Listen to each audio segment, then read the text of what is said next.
Hello everyone, I hope you are doing well and have had a great Saturday.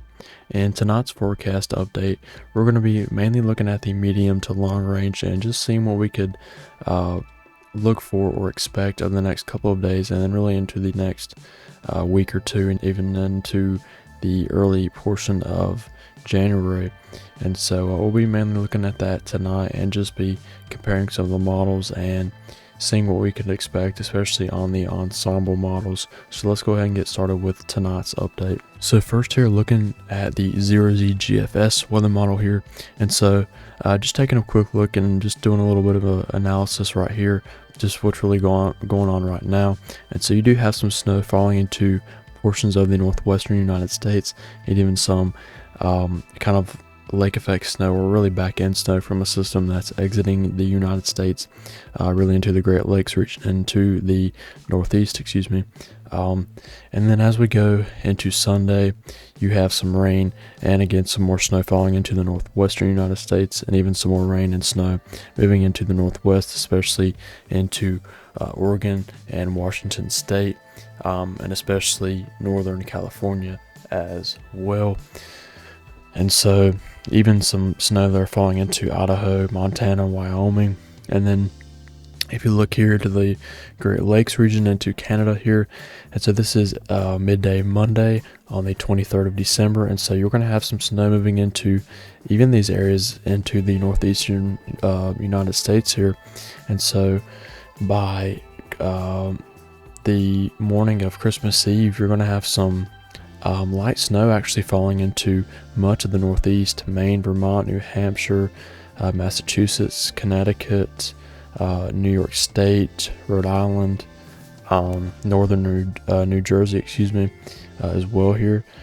And so even some areas, even into maybe Pennsylvania, could see a little bit of snow on Christmas Eve. So that'll be definitely something to look for on Christmas Eve there. And we'll kind of just look at that a little bit closer in just a second and look at some of the snowfall totals from the European weather model. And so this continues, and then you have rain into much of the, not much, but parts of the central United States, and some snow and rain into the northwestern and really western United States. Into the Cascades, you'll have some heavy snow falling there, and then you'll have kind of a little bit of a low pressure moving into there. And then even some, I would say, severe weather could be possible with this other kind of slug of moisture here. If you look at Cape here, you could have a little bit of instability into Texas, and I would not be surprised if we see just a little bit of a severe weather risk added there, maybe Tuesday night or even into Wednesday. And then this continues here, and so let's go back here, we go to Christmas, and you're probably going to have rain falling into quite a bit of the kind of mid and upper south, even into the Midwest and Great Lakes region. And surprisingly, there's only going to be really snow into maybe northern Michigan when this this system moves in, and you'll have mostly rain associated with this system. And then we get to the 26th later next week, and we could have another larger system move through the central United States. Again, more snow and rain falling into portions of the northwestern United States, but mostly snow is falling here. And so this system could be a bit of a stronger system, a stronger one that we have, more of a stronger system that we've been seeing with systems that move through. And so again, this could maybe produce some severe weather into portions of the south central United States. So that'll be something to watch as well. And so that'll move out. And again, all throughout this period here, we're going to see a warming trend, and we'll show the Climate Prediction Center after we get done with the GFS weather model here. But as these systems move through, and I did forget to mention, as this cold air moves out, really by really tomorrow and Monday, this warm air is going to move in, and as you can see, all this the rain that's falling into these areas, you're just going to have some pretty warm temperatures associated with that, because you're going to have that troughing finally moving out of the United States, and you'll have that ridging kind of move in. And again, with those warmer temperatures, that'll only give rain to some areas here And so again, moving back to more of late next week and then into next weekend, again, much of this shows rain across much of the eastern United States. No snow really at all. And then one period we're going to have to watch is at the end of the month, towards New Year's. We could see maybe a pattern change here. And so let me go back a little bit here. I'm going too fast, but maybe we could see another system here, maybe at the end of the month, maybe another rainmaker possibly.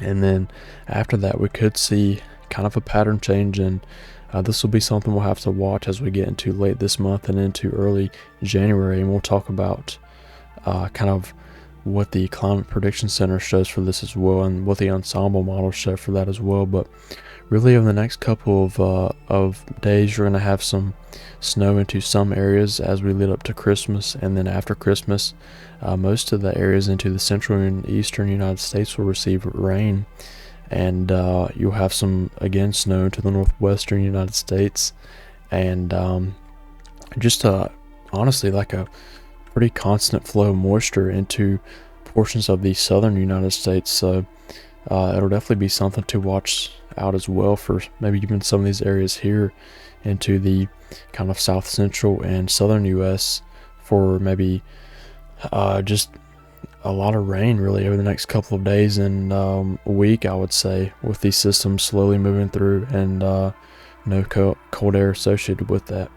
But really, that'll be about it for the GFS weather model. So now just taking a quick look at snowfall totals for the northeastern United States, and this goes through Christmas Day, midday Christmas Day. And so again, the snow will fall on Christmas Eve, but this again does go through Christmas Day just to show any extra snow that could fall behind this little clipper system that'll move through. And so as you can see, even into Maine, Vermont, New Hampshire, 1, 2, 3, even 4 inches is possible in some of these areas, even into northern New York, for even maybe 5 inches is possible. There's a 6-inch reading showing up there. And then even into Massachusetts, Rhode Island, Connecticut, New Jersey, into these areas. Some areas could see just a dusting of snow, but especially into the northern sections of really Vermont, New Hampshire, much of Maine, and really northern New York State could see the most. Even into western Pennsylvania could see maybe an inch or two. Even into West Virginia, maybe a dusting to an inch of snow possible in some of those areas. And again, New Jersey as well, even into Maryland, maybe a dusting of snow possible. And then looking even into Ohio as well, northeastern Ohio could see maybe an inch or two of snow. And then if we look towards more of the Midwest US here, and so as you can see, maybe even into Wisconsin here, and into Minnesota as well, a dusting in Minnesota is possible. Into Wisconsin, an inch or two is possible in this large swath here. And then even 3 inches is showing up here in this isolated area into Wisconsin. And then Michigan could actually see a decent amount of snow from this kind of clipper system, maybe even 5 inches in some areas, but a widespread 1 to even 2 and 3 inches possible throughout much of the state. Into Illinois as well, a dusting is possible into the northern section of the state. And then into Indiana as well, a dusting is possible there. And now looking at the 6 to 10 day temperature outlook from the Climate Prediction Center here. And so the entire continental United States here is expected to be above average as far as temperature goes. And this is especially true for portions of the Midwest US right here, and also just much of the central and eastern United States, as you can see right here. And so then if we move to our 8 to 14 day, or actually we'll go back here and go to our precipitation outlook here as well for our 8 to 14, or excuse me, 6 to 10 day outlook here. And so above average precipitation is actually expected into almost the entire continental United States, except for the southwestern US here, and then a small section of Maine. Not a small section, but a small section of the Northeast, really only including Maine and New Hampshire there. And so now looking at the 8 to 14 day temperature outlook here, and again, above average temperatures are expected across much and almost the entire continental United States here, and with the greatest probability of above average temperatures for the 8 to 14 day range is into the really Great Lakes region, Midwest, and northeastern United States. And then looking at the precipitation outlook for the 8 to 14 day range, you'll have above average precipitation into the really northern half of the United States here. And then you'll have that area of below average precipitation into, again, really mostly the southwestern United States, but also portions of the south central United States for the 8 to 14 day range. And then finally looking at the 3 to 4 week precipitation and temperature outlook here, and if we look at the precipitation outlook here, and so again you'll have below average precipitation into much of the United States and only a small area of above average precipitation here into the really north central United States, and then into a small section of the southeastern United States here. And then you'll have that large area right here of below average precipitation for that 3 to 4 week range there. And now looking at the 3 to 4 week temperature outlook here, and so below average temperatures are expected into much of the continental United States, except for only an area into Maine and then into the southwestern United States.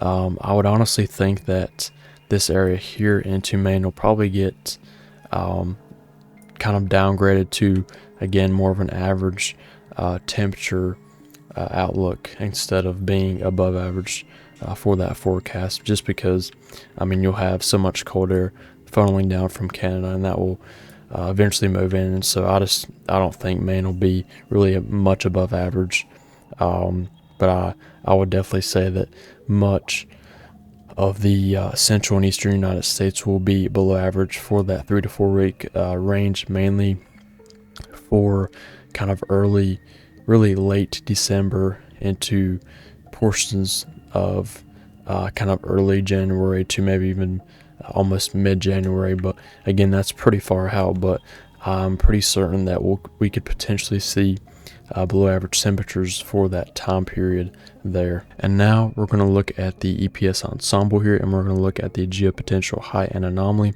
And you're probably asking why have there been below average temperature forecast for the central and eastern United States for this time period, and I'll show you here in just a second. But basically with this with the ensemble models, we can again kind of get an average of different members, and the members are put together to show an average here again, and so this helps us get a better idea for the long range. Instead of just using one operational model like the European weather model, we can use quite a few different members and put them together to get a better kind of forecast for this longer period, the long range, excuse me. And so if we go throughout here and we go into next week, again, that ridge will build into the really continental United States, much of the continental United States actually there. And so you'll have small periods of troughing where those low pressures will build with that troughing and move on out finally. And so if we get into late next week, into next weekend, you'll have pretty strong ridging into the eastern and central U.S. And then as we get into not this Monday, but next Monday, you'll have maybe some ridging start to kind of head to the north or keep farther to the south. And this is getting to New Year's Eve here. And then as you go towards New Year's Eve again, and then New Year's Day here, this does show troughing that could potentially start to move in again towards that late December period, towards the early January period.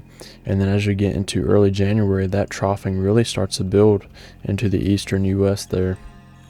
And with this, that would bring below average temperatures and maybe even a potential for systems to move in, and even a maybe a potential snowstorm threat with this as well. But again, it's just so far out.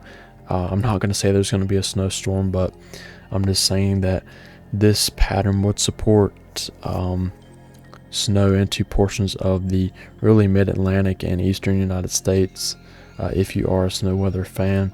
And so if you look at this, if you look at the temperature anomalies for late December into early January here, and as you can see, these below average temperatures finally begin to move in potentially late into December and early January, and those finally move in towards the 2nd and 3rd, and then as that troughing is set up into the eastern US there, you'll have below average temperatures move in, and you'll have warmer air to the north, as there would be a ridge farther to the north, and that would allow that the cold air to move in with that troughing into the continental United States there.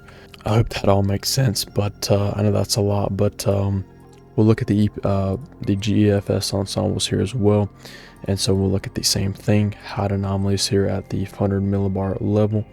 And so this isn't too far out, so we'll go to the 18Z run from today, and you would have that troughing finally move in again, showing up on the GEFS ensembles here, and that would support that cold air coming in, and you would have systems more farther, really not more, but farther to the south, and that would allow these systems to move farther to the south and move kind of farther into the southern stream, and not allow them to dive up farther to the north and just stay mainly to the south and then head off into the Atlantic. And then that troughing, shows up for quite some time on the GEFS ensembles, and again, below average temperatures would be associated with that as well. But really, that'll be about it as far as the weather models go. But that's going to be our main pattern for the next, not main pattern, but main things we're going to have to watch as we get into late December and early January, as we could have cold air come in, and that would allow for systems to kind of move farther to the south. And honestly, that would, to me, scream more of a winter weather pattern for early January, starting really late December. So that's going to be it for tonight's update. I really do appreciate all of y'all watching, and I may try to have another video out maybe before Christmas, but I'll try my best to get one out, but I might not be able to get one out.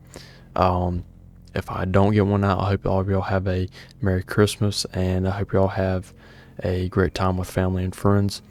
And if I don't have another video out, again, like I said, before Christmas, I'll try to have one out after, or maybe by next weekend for sure, because I think we'll by that point, by next weekend, we'll be kind of getting more towards the more the long range or medium range with some of the operational weather models, and we'll be able to see what we could potentially expect as we get into late December and early January, and we'll just be on the lookout for any systems in that period. But again, that'll be it for tonight's update, and I do appreciate all of y'all watching, and I hope y'all have a great rest of y'all's night and a Merry Christmas.